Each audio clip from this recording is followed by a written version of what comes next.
Krishna, Krishna Krishna, Hare Hare, Hare Rama,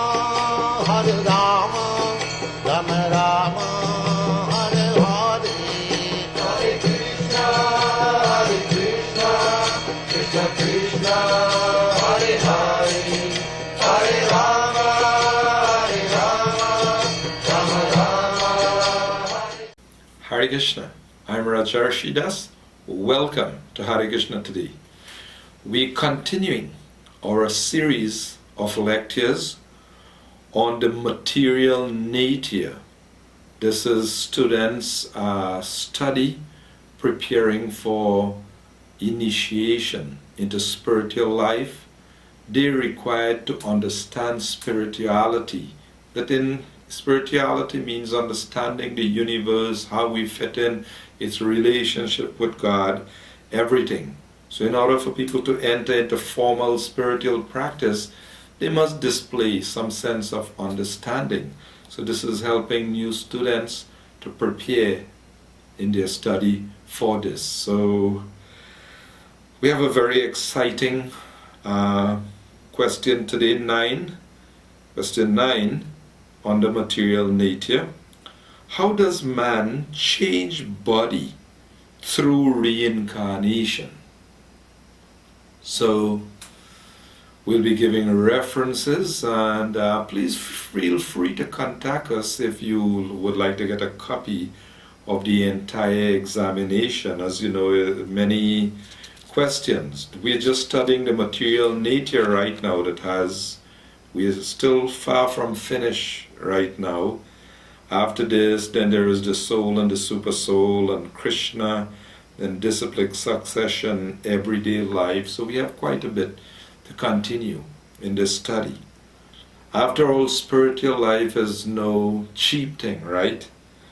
So this point about how does man change body through reincarnation, we're going to look at this, and I'll give references from the Bhagavad Gita so you can take note. And just in case you don't have a copy of the Bhagavad Gita, please feel free to contact us, because this Bhagavad Gita, the words of God, is most authoritative for us to understand existence. So how does man change body through reincarnation? So commonly, when we talk to people, there are a lot of people who don't even understand or believe in reincarnation. And if you ask them, why don't believe in that? They say, well, anybody ever lived before and come back and say, about their previous life? And we say, what a foolish question to ask. There's historical proof of this. Today, in this day and age, Dr. Ian Stevenson has compiled a book with so many cases of persons who can remember their past life. So it is sheer ignorance and prejudice that people say, I don't believe in reincarnation. They close their eyes, and anything that doesn't fit with their dogmatic, fanatical belief, they dismiss this. So this is not the type of approach we must have in order to know God. If we want to know God, it's like you want a job and a PhD is required for this post. All you have is, what do you have? Some O-levels or something? Well, you have work to do. You have to progress. You may be proud that you have that, but that's not good enough. You'll have to upgrade. So the many religions in the world, they're all meant for this ultimate purpose of elevating us. So how does man change body through reincarnation? First of all, we should understand the subject matter of reincarnation and not be closed-minded. In one country in the Caribbean, I gave a demo to the television station of a program, and when they look at it, we can't show that in this country.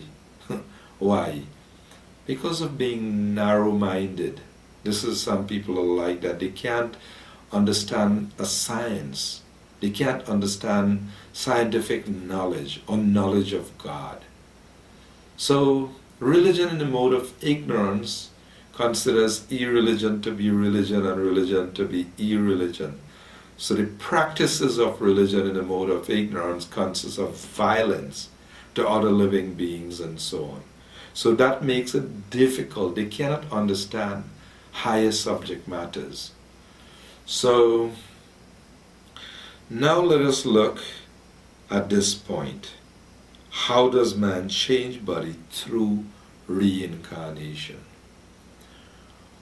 So the simple question you ask someone, well, why does someone get, a particular body?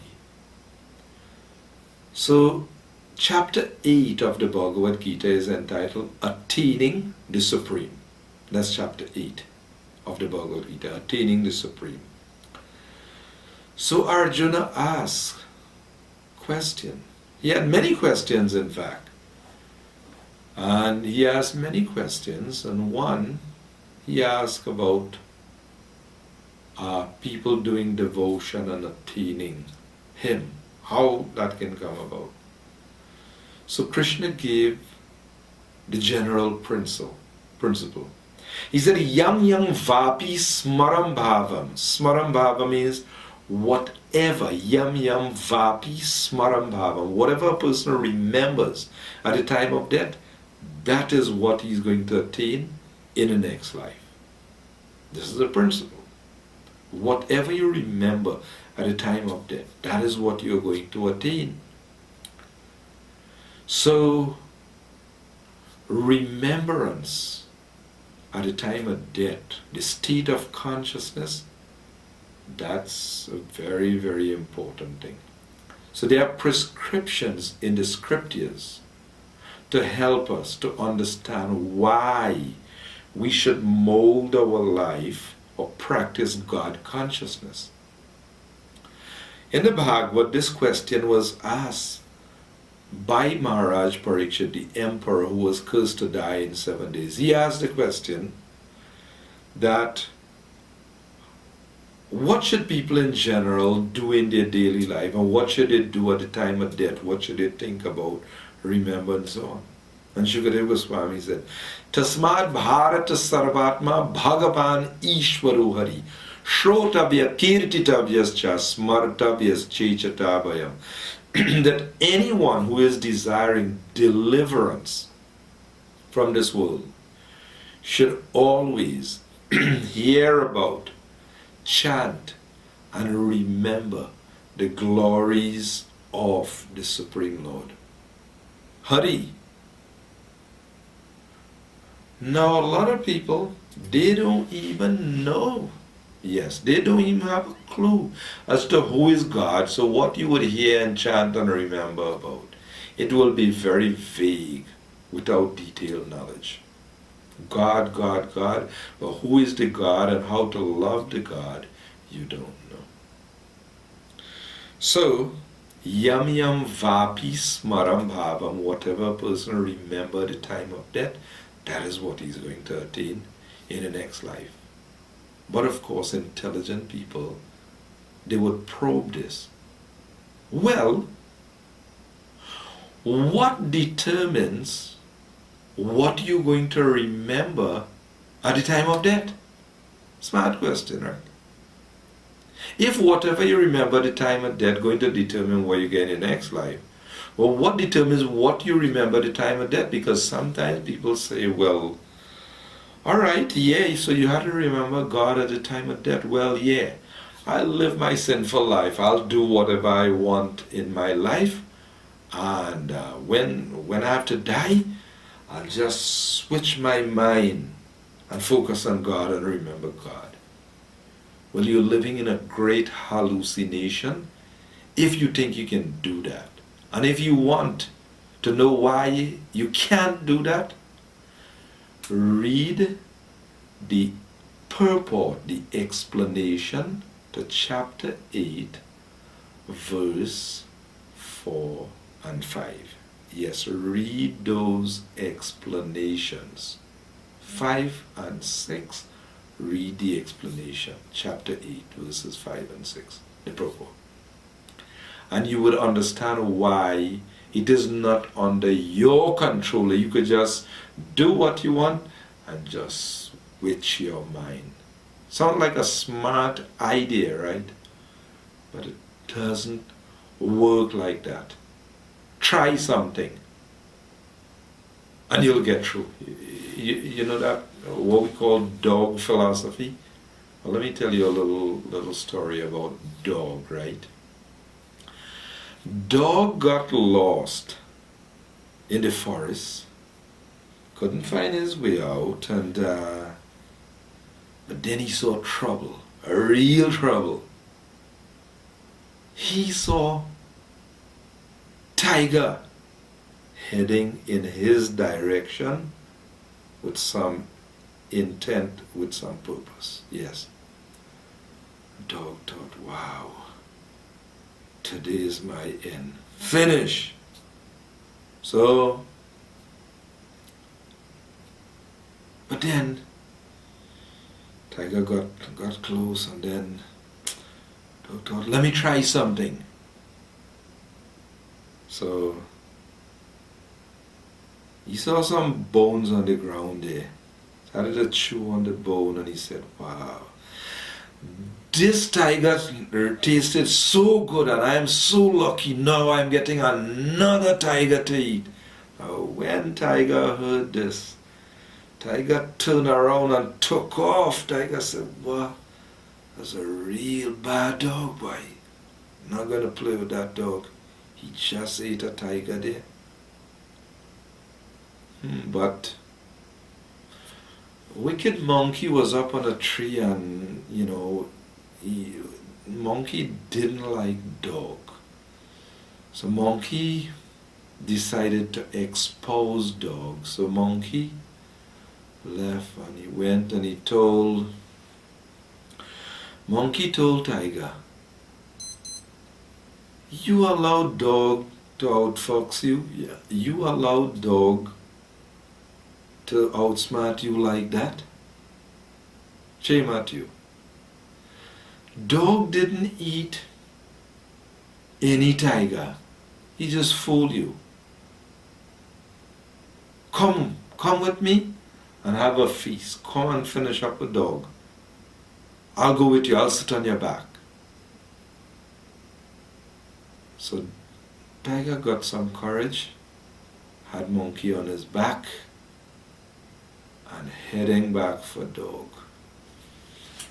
But when dog now saw monkey coming with tiger, he realized, I got sold out, monkey exposed me. Well, I don't stand a chance. What to do now? So dog, they're getting close. Dog just turned his back within the hearing range of tiger and said, what wrong with monkey? He's taking so long. I sent monkey to bring another tiger for me to eat. If monkey take too long, when he come back, I'll finish him up too. Now when tiger heard that dog sent monkey to bring another tiger, then tiger just dropped monkey and just ran. When we say dog philosophy, dog was trying something. Dog just tried something and he get away. He got away by deception. But we'll tell you about spiritual life. It didn't have any dog philosophy and any deception in spiritual life. None whatsoever. No smart dog story will outfox God. No. He is upadrashta anumantacha. He is within the heart of every living being, and he is perceiving everything. Yes. Now, to follow up from this point, the question is asked, okay, you're saying 8:6. Yam yam vapi smaram bhavam. Whatever a person remember the time of death, that is what he's going to attain in the next life. But what he'll remember the time of death, well, that we turn to chapter 13, text 22. And text 22 says, Purusha prakriti stohi bhunte prakriti jan guna karanam guna sangosya sad asad yoni janmasu. Yes. 13:22, Krishna is saying, Purusha prakriti stohi, the souls situated in this prakriti, this material nature, the souls are trying, they're thinking, I am the Purusha, I am the enjoyer. They're trying to enjoy this world. Now, how we try to enjoy this world, it is by guna sangha. We are trying to contact and exploit. Somebody want to have a good relaxing time, so he drinks in the mode of ignorance, take intoxicants and so on. Other person might go to suck coconut. Yeah, go and check out some coconut field and get into some sucking some coconut or something. Or he has different things. So different guna, mode of ignorance. So as we try to exploit this world, people have their different concepts. What their enjoyment will be, where their enjoyment will be, what you're going to eat. Eating. Big subject matter, eating. Because people are contacting every day, they're eating. So what is your understanding as to what is good and what is not good? That's why the three modes of material nature was our first subject matter. That's the basis, the foundation of the soul situated in material nature. What mode are we trying to contact, to enjoy? Because we're always, that's the nature of the soul, Anandamaya Bhyasa. All souls want pleasure, they want to be happy. So what are we contacting? So Krishna says in this 13:22 that these souls in this world who trying to be the Purusha. Now God is the real Purusha. All souls are Prakriti because all souls depend on God for their enjoyment. God is the reservoir of all pleasure. And all souls need to contact God to get that complete pleasure. Forget it if you think that you will contact this material energy and wring it this way and rub it this way and play with it this way and that way. Material bodies of the most beautiful or the most handsome, it's like you're trying to taste things, but you tie your tongue with plastic or something and you're trying to taste things, you don't. Once the souls are covered over by this material curtain, by this illusory energy, he cannot contact God. Krishna says, Yoga Maya Samavritaha, that I'm covered by this Yoga Maya, Mudho Yang Nabijanati. Mudha again. Or Srila Prabhupada, when people will say, when Srila Prabhupada would say, fools, rascals, just think, but what kind of Swami is this? He's using very strong language. Prabhupada will say, I never call fool, rascal. I simply repeat what Krishna say. I simply repeat.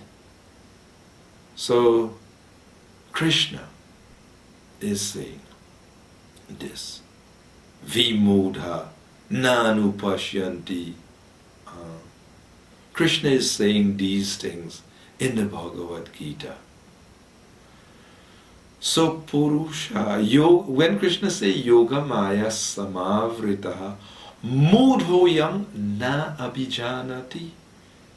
Krishna says, I am never manifest to the foolish and unintelligent. God reserves the right to keep himself hidden.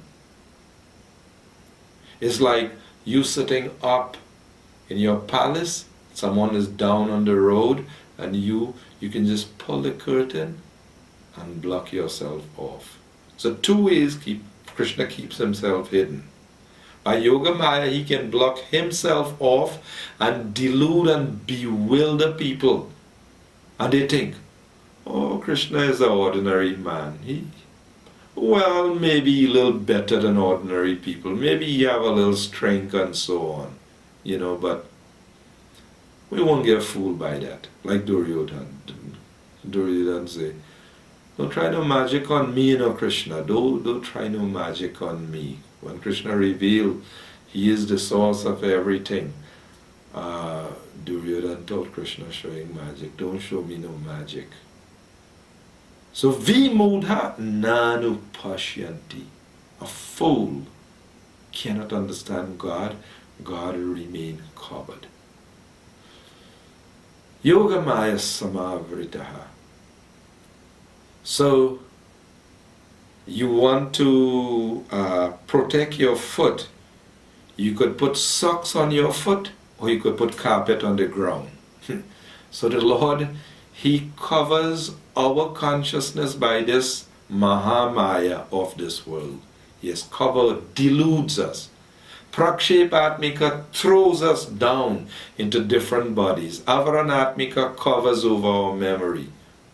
We're bewildered, confused, foolish. We don't know what we are, who we are, where we came from. We don't have a clue. We just pushed by all these desires. So Krishna is saying in this 13:22 that this bewildered soul think himself to be the enjoyer, and he goes about trying to enjoy the ways of life. So guna sanga, the cause of his guna sanga. What determine what he remembers at the time of death? His guna sanga, what he is enjoying throughout his life, what kind of association he's taking. Remember, people become very attached. Whole life they focus, they have their vice or their vices, they have their different creations. I spent all my money, I accumulate, and I built this with my hard-earned labor. So they develop great attachment. So now, this attachment, throughout your life, what you do, you become very attached, and now, at the time of death, that is what determines what you would remember. Yes. So guna sanga meaning the course of your life, your daily activities. So now think conversely, if you want to protect yourself, how you have to refrain. Krishna said, keep all abominable actions far distant by devotional service. Yes. Keep them. Non-God conscious activities, any thought, word, action that is not pleasing to God, against the scriptures, keep away from it. Abominable action, cause of bondage. We are putting a noose around our neck. We are sentencing ourselves to another material body full of suffering. So, that's not the end. There are a number of verses that further explains this point about how does man change body through reincarnation. We could look at some other verses. That's the 15th chapter of the Bhagavad Gita. Yes, very interesting verses where Krishna is claiming that all souls belong to him in 15:7. He says, Mama Ivangsha Jiva Loke Jiva Bhuta Sanatan, that all the jivas, all the souls in this world, Mama Eva Angsa, they belong to me.